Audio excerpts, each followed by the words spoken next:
Good morning, শুভ সকাল। দার্জিলিং পার্টের আরেকটা ভিডিওতে সবাইকে স্বাগত জানাই।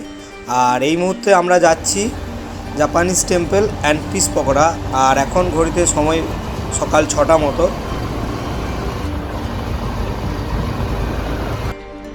আর বলতে বলতে আমরা পৌঁছে গেছি আমাদের দিনের ফার্স্ট ডেস্টিনেশন জাপানিজ টেম্পলে। আর এই হচ্ছে তার সামনের ভিউ।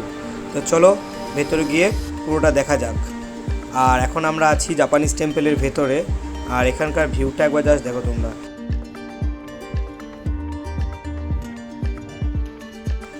তো জাপানিজ টেম্পল থেকে বেরিয়ে এখন আমরা আছি পিস পকোড়ায়। আর এই তার সামনের ভিউ, লম্বা লম্বা পাইন গাছ, সকালের ভিউ, তার সঙ্গে কুয়াশা তো আছেই, একটা আলাদাই লাগছে জায়গাটাকে দেখতে। তো চলো বেশিক্ষণ এখানে সময় নষ্ট না করে যাওয়া যাক পরের ডেস্টিনেশনে। তো ওখান থেকে বেরিয়ে এখন আমরা যাচ্ছি রক গার্ডেনের উদ্দেশ্যে। কিন্তু ব্যাপার হচ্ছে একটাই, যেটা হচ্ছে এখন আমরা নামছি, মানে পাহাড় দিয়ে পুরো একদম নিচে নামার পথে পড়বে রক গার্ডেন। কিন্তু সমস্যা হবে তখন যখন আমরা ব্যাক আসবো, কারণ রক গার্ডেন থেকে যখন আমরা আবার রুমে আসবো তখন আমাদেরকে এই রাস্তা দিয়েই আসতে হবে। আর এখন যে পরিমাণ ঢাল আছে রাস্তাতে, তাতে বেশ মজাই লাগছে। কারণ কি, গাড়ি 1 নম্বর স্টার্ট অফ আছে, প্লাস স্পিড এতটাই পরিমাণ নিয়ে নিচ্ছে যে কন্ট্রোল করতে অসুবিধা হচ্ছে। আর তার সঙ্গে এরকম গাড়ির জ্যাম তো আছেই। কারণ রক গার্ডেন এমনই একটা জায়গা, যেটা দার্জিলিং এসে রক গার্ডেন না দেখলে মানে কী বা দেখলাম তাহলে, এরকম একটা ব্যাপার। তো চলো যাওয়া যাক রক গার্ডেন, ঘুরে দেখা যাক। তো piece pakora and Japanese temple থেকে বেরিয়ে আমরা যাচ্ছিলাম রক গার্ডেনের উদ্দেশ্যে। আর যাওয়ার পথে আমরা দাঁড়ানোর কারণ হলে এত সুন্দর একটা ভিউ পেয়েছি যে না দাঁড়িয়ে থাকতেই পারলাম না। তো এইদিকে একবার ভিউটা একবার শুধু দেখাও। পুরো একদম কুয়াশাতে ঢাকা, ওই নিচ দিয়ে রাস্তা। আর আমরা এখন পাহাড়ের উপর থেকে নিচে নামছি, মানে রাস্তাটা এতটাই কার্ভ, মানে ধারণার বাইরে। আর ওই দেখো গাড়িগুলো যাচ্ছে ওই নিচ দিয়ে, আর এই তার কার্ভ রাস্তা। অসাধারণ। তো ফাইনালি চলে এসেছি রক গার্ডেন। আর এই হচ্ছে রক গার্ডেনের, আর এই উপর থেকে ঝর্ণা আসছে। ভিউটা একবার দেখো শুধু।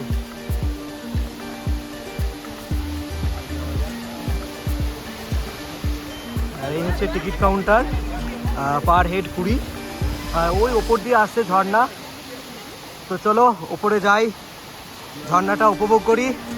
আর আমার সাথে সাথে তোমরা উপভোগ করো, চলো।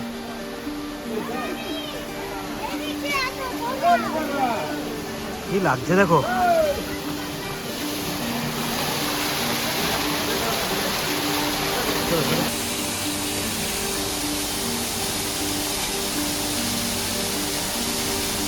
আর এই মুহূর্তে আমরা আছি রক গার্ডেনের একদম ওপরে। আর ঠিক এই জায়গা থেকে ঝর্ণা শুরু হয়েছে আর একদম নিচ অব্দি গেছে। আমি দেখাচ্ছি আপনাদেরকে।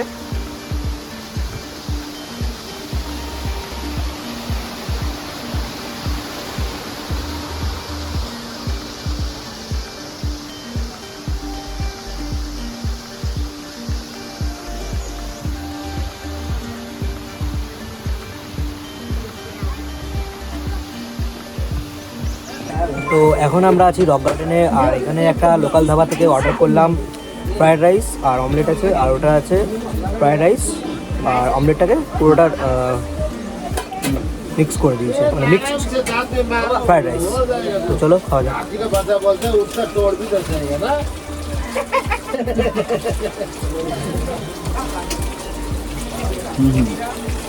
ভালো।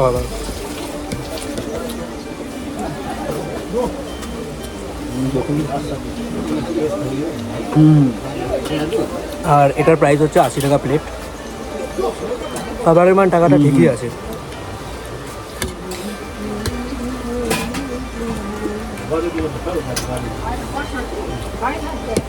রক গার্ডেন থেকে বেরিয়ে খাওয়া দাওয়া কমপ্লিট করে এখন আমরা যাচ্ছি গঙ্গা মায়া পার্কের উদ্দেশ্যে।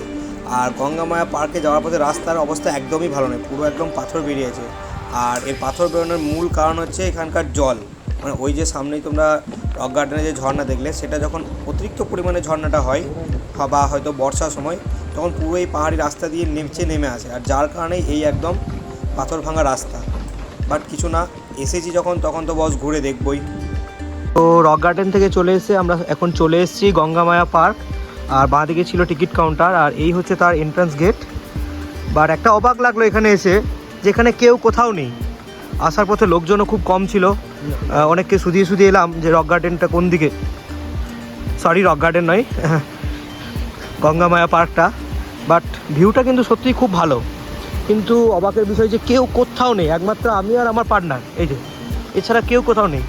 এদিকে ঝর্ণার মতো ভিউ আছে, বেশ নিরিবিলি একটা এলাকায়। এমনকি এখানে একটা বোটিং লেকও আছে। হয়তো এখনও সেরকমভাবে এই জায়গাটা এখনও হয়তো প্রাধান্য পাইনি,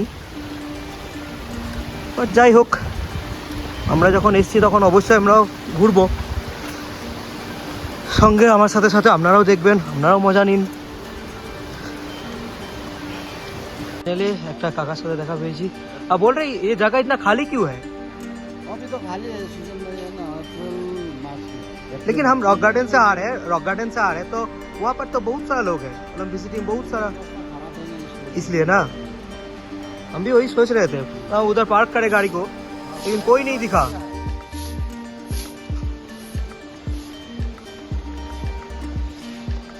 আর এই হচ্ছে লেকটা, এখানে বোটিংও করা যাবে, বোটিংয়ের সমস্ত কিছুই আছে, বেশ সুন্দর জায়গাটা।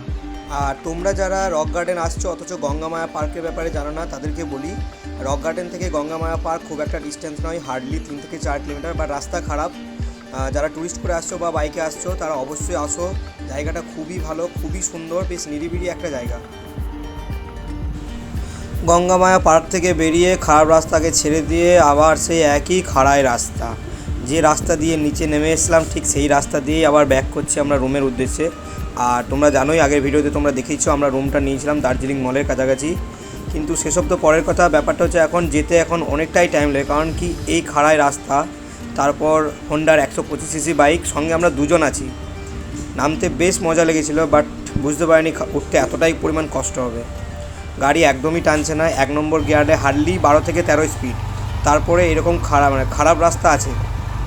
তো চলো যাওয়া যাক রুমের উদ্দেশ্যে, যতটাই সময় লাগবে। রুম থেকে রুমে যাব, ফ্রেশ হব, লাগেজ বাঁধবো, দেন বেরোবো পরের ডেস্টিনেশনের উদ্দেশ্যে। তো চলো। এই মুহূর্তে ঘড়িতে সময় 12:30 মতো, আর রুম থেকে আমরা চেক আউট করেছি। চেক আউট টাইম ছিল 11টা, বাট আমরা 11টার মধ্যে পৌঁছতে পারিনি, আমাদের পৌঁছতে প্রায় 11:30 মতো লেগে গেছিলো। তারপর চেক আউট করে লাগেজপত্র বেঁধে আমরা বেরিয়ে পড়েছি আমাদের নেক্সট ডেস্টিনেশনের উদ্দেশ্যে, এটা হচ্ছে বাতাসিয়া। তো পৌঁছে গেছি বাতাসিয়া লুপ, আর এই হচ্ছে গোর্খা ওয়ার মেমোরিয়াল বাতাসিয়া। এটাই হচ্ছে টিকিট কাউন্টার।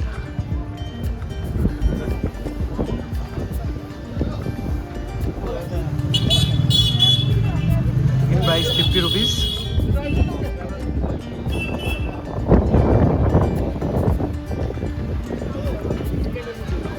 বাতাসিয়া লুপ ঢুকে সামনেই তোমরা দেখতে পাচ্ছ বেশ সুন্দরভাবে ফুল গাছ দিয়ে সাজানো রয়েছে, আর এর ঠিক সামনেই রয়েছে আমাদের ইন্ডিয়ান ফ্ল্যাগ। আর এইভাবে আমরা যখন আমাদের ইন্ডিয়ান ফ্ল্যাগটাকে উঠতে দেখি, মানে একটা আলাদাই আনন্দ পাই আমরা। আর এই জায়গাটায় বাতাসিয়া লুপের সাইনবোর্ড লাগানো রয়েছে, দ্য ওয়ার্ল্ড হেরিটেজ এরিয়া। আর এর ঠিক সামনেই রয়েছে সাজগোজের পোশাক, মানে তোমরা যারা এখানকার পোশাক পরে ফটোশ্যুট করতে চাও তারা এখান থেকে পোশাক পরে নিতে পারো। আর ওই দিকটাতেও রয়েছে। আর এর ঠিক সামনেই রয়েছে আই লাভ দার্জিলিংয়ের ভিউ।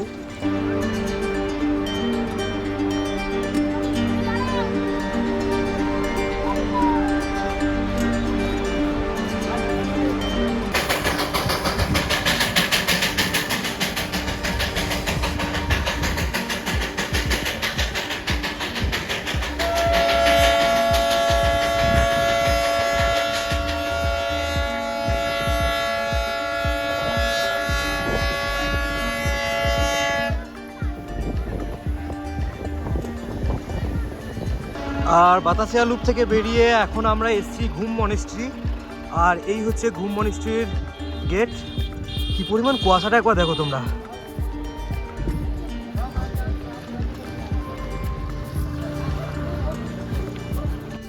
কি পরিমাণ কুয়াশাটা একবার দেখো জাস্ট।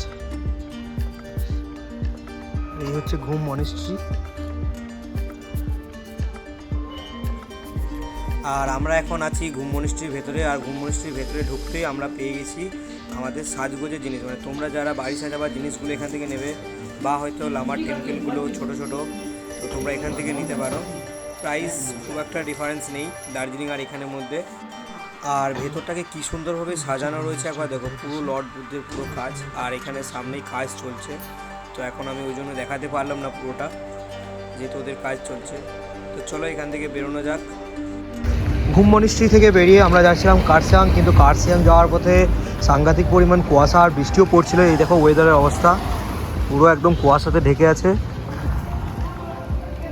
আর এই বৃষ্টিও পড়ছিল। তো আমরা দাঁড়িয়েছি সোনাদার একটা জায়গায়, আর খিদেও লেগেছিলো, তো আমরা অর্ডার দিয়েছি চিকেন চাউমিন আর মোমো। আর এই হচ্ছে রেস্টুরেন্ট, পেমা রেস্টুরেন্ট। আর এই চলে এসছে আমাদের চিকেন চাউমিন, সঙ্গে গরম গরম 2 কাপ চা। তো চলো খাবারটা খেয়ে আবার রাইডে বেরোই। তো গরম গরম চিকেন চাউমিন, চিকেন মোমো আর চা খেয়ে আমরা দুজন এখন বেরিয়ে পড়েছি কার্সিয়াংয়ের উদ্দেশ্যে। আর তোমরা যারা আমার পার্ট 1 ভিডিও মানে বাড়ি থেকে শিলিগুড়ি আসার ভিডিওটি দেখোনি, এবং পার্ট 2 মানে শিলিগুড়ি থেকে দার্জিলিং আসার ভিডিওটি দেখোনি, তারা অবশ্যই গিয়ে ভিডিও দুটো দেখো, আশা করি ভালো লাগবে। ডেসক্রিপশন বক্সে আমি লিঙ্ক দিয়ে দেব। ভিডিওটা ভালো লেগে থাকলে অবশ্যই লাইক করে দিও, তার পাশাপাশি তোমার বন্ধুদের সঙ্গে শেয়ার করে দিও। আর চ্যানেলে যদি নতুন হও তো অবশ্যই চ্যানেলটাকে সাবস্ক্রাইব করে দিও।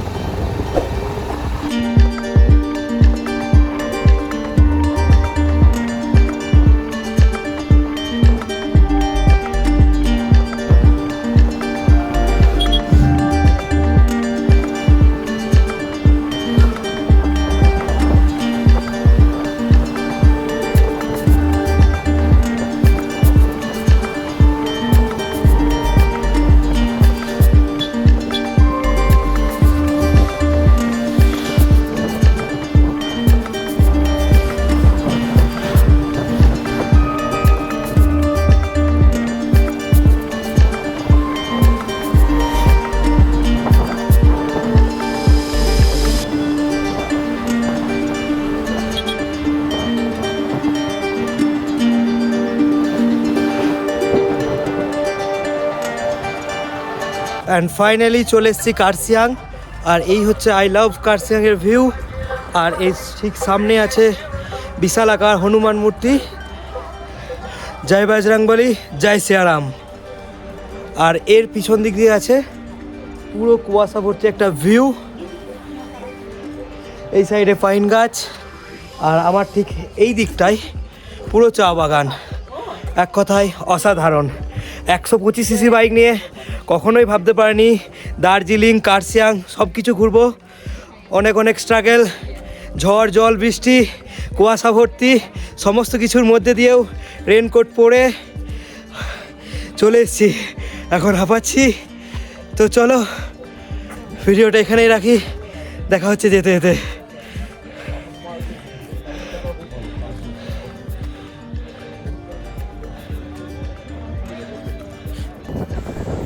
এই মুহূর্তে ঘড়িতে সময় বিকাল 5টা 10, আর আমরা কার্সিয়াং থেকে বেরিয়ে পড়েছি। আর আমাদের নেক্সট ডেস্টিনেশন হচ্ছে রোহিণী ওয়াটারফলস। মানে আমরা রোহিণী ওয়াটারফলস হয়ে আসার কথা ছিল, বাট প্ল্যান চেঞ্জ হয়ে তোমরা আগেই ভিডিওতে দেখেছো যে আমরা রোহিণী থেকে মিরিক হয়ে দার্জিলিং গেছিলাম। তো রোহিণী ওয়াটারফলসটা আমরা মিস করে গেছিলাম। তো আমাদের নেক্সট টার্গেট বা নেক্সট ডেস্টিনেশন যেটাই বলো সেটা হচ্ছে রোহিণী ওয়াটারফলস। আর হ্যাঁ, তোমরা হয়তো অনেকেই ভাবো যে বাইক নিয়ে পাহাড় ভ্রমণ করার কথা, কিন্তু তোমাদের কাছে হয়তো কোনো হাই সিসি বাইক থাকে না। তাদেরকে বলি হাই সিসি বাইক ম্যাটার করে না। পাহাড় ঘুরতে গেলে যেটা আসল দরকার সেটা হচ্ছে মনের ইচ্ছা, মনের জোর ইচ্ছা দুটোই থাকলে তুমি কম সিসির বাইক নিয়েও ঘুরতে পারো। সেটা তোমরা এই ভিডিও দেখে আশা করি বুঝতে পারছো, কারণ 125 সিসির বাইক, সঙ্গে দুজন আছি, তারপরে আমাদের লাগেজ আছে। আর এরকম পাহাড়ি রাস্তা দিয়ে উঠেছি প্লাস নামছি। তো কিছু কিছু করে টাকা জমাও আর বেরিয়ে পড়ো পাহাড়ের উদ্দেশ্যে। তো কার্সিয়াং থেকে বেরিয়ে এখন আছি আমরা রোহিণী ওয়াটারফলসে। আর এই হচ্ছে রোহিণী ওয়াটারফলস। যদি এখন অনেক সন্ধ্যা হয়ে গেছে, আমি পুরোপুরিভাবে বোঝাতেও পারছি না, দেখাতেও পারছি না। আর এখন আমাদের যেতে হবে শিলিগুড়ি, যেটা এখনও এখান থেকে 23 কিলোমিটার মতো। তো এখানে বেশিক্ষণ সময় নষ্ট না করে চলো শিলিগুড়ি যাওয়া যাক।